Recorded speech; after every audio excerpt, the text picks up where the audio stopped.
नमस्ते छात्र मित्रों। आज हम संज्ञा, उसकी परिभाषा एवं उसके प्रकारों की उदाहरण सहित जानकारी हासिल करेंगे।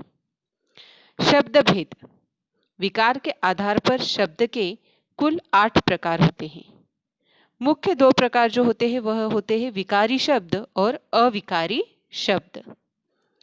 विकारी शब्द उन्हें सव्यय कहा जाता है, अविकारी शब्द उन्हें अव्यय कहा जाता है।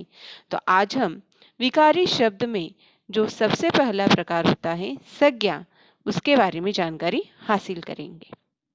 संज्ञा की परिभाषा, उसके प्रकार एवं उनके उदाहरण, इनकी पहले हम जानकारी हासिल करेंगे।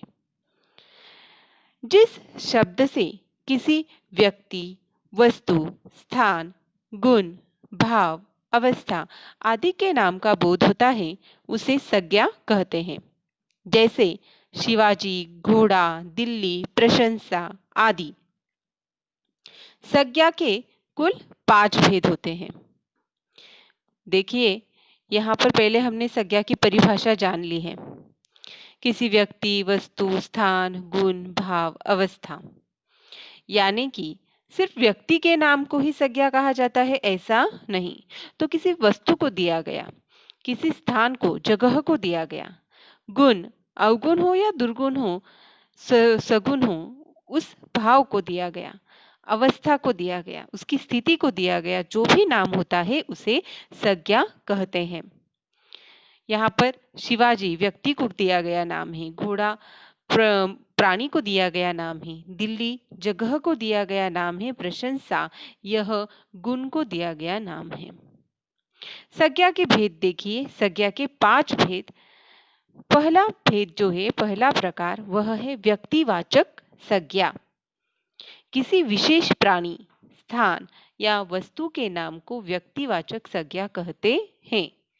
जैसे भारती, महाभारत, ताजमहल आदि।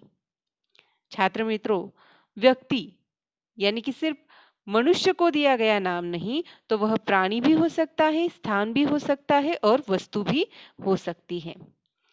तो किसी भी जगह को, प्राणी को, वस्तु को जो एक विशेष नाम दिया जाता है उसे व्यक्तिवाचक संज्ञा कहते हैं। जैसे मेरा भी खुद का एक नाम है, हम रहते हैं उस जगह का एक नाम है, हम जहाँ पर किसी से मिलते हैं उसका कोई नाम होता है, तो उसे व्यक्तिवाचक संज्ञा कहते हैं। भारती, महाभारत, ताजमहल यह उसका उदाहरण है। दूसरा प्रकार देखिए, जातिवाचक संज्ञा। जो संज्ञा शब्द किसी प्राणी, स्थान या वस्तु की पूरी जाति का बोध कराते हैं उन्हें जातिवाचक संज्ञा कहते हैं। जैसे जानवर, लड़की, पुस्तक, बाग आदि। देखिए, जानवर शब्द अगर हमने कहा तो जानवर जिसकी कोई भाषा तो नहीं होती, उसका एक अपना ही अलग जीवन होता है, जंगल में रहता है, वह होता है जानवर। तो जानवर बोले तो ऐसे ही सारी जाति का हमें बोध होता है। लड़की बोली तो हमें पूरी लड़की समाज का ही जाति का बोध होता है। पुस्तक, भले ही वह पुस्तक किसी भी विषय की हो, किसी भी बारे में हो, तो पुस्तक बोलते ही वह एक प्रकार हमें ध्यान में आता है। बाग, तो बाग यानी कि बगीचा, तो कोई भी बगीचा हो, बाग बोलते ही हमें बगीचाओं के बारे में, बाग के बारे में ध्यान आता है, तो उसे कहा जाता है, ऐसे शब्द को कहा जाता है जातिवाचक संज्ञा, जिस एक शब्द के कारण उस प्रकार के अन्य जगहों का, अन्य वस्तुओं का, अन्य प्राणियों का हमें ध्यान आता हो, तो उसे कहा जाता है जातिवाचक संज्ञा। और भी उदाहरण बोल सकते हैं हम, जैसे पेड़, पंछी, यह सब। आगे तीसरा प्रकार देखिए, भाववाचक संज्ञा। किसी भाव, गुण, अवस्था या दशा का बोध कराने वाले शब्द को भाववाचक संज्ञा कहते हैं। जैसे आनंद, साहस, बचपन, सजावट आदि। देखिए छात्र मित्रों, मनुष्य हो या प्राणी हो, हर एक प्राणी की अलग अलग भावनाएं दिखाई देती है। कभी आनंद होता है, कभी उसमें कुछ वृत्तियां होती है, साहस होता है, बचपन होता है, सजावट, अवस्था होती है, उसकी अलग अलग स्थिति होती है।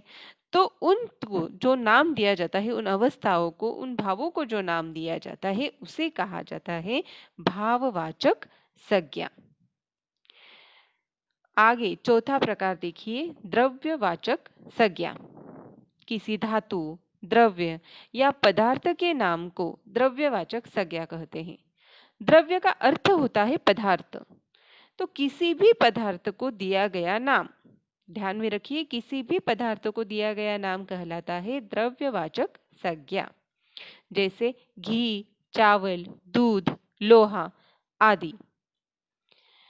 पांचवा और आखिरी प्रकार, समूहवाचक संज्ञा। इसके नाम में ही अर्थ छिपा हुआ है छात्र मित्रों। समूह यानी कि एक से ज्यादा, उसे समूह कहा जाता है। जो संज्ञा शब्द किसी समूह या समुदाय का बोध कराते हैं, उन्हें समूहवाचक संज्ञा कहते हैं। जैसे कक्षा, कक्षा में क्या होता है, एक से ज्यादा ही विद्यार्थी छात्र होते हैं।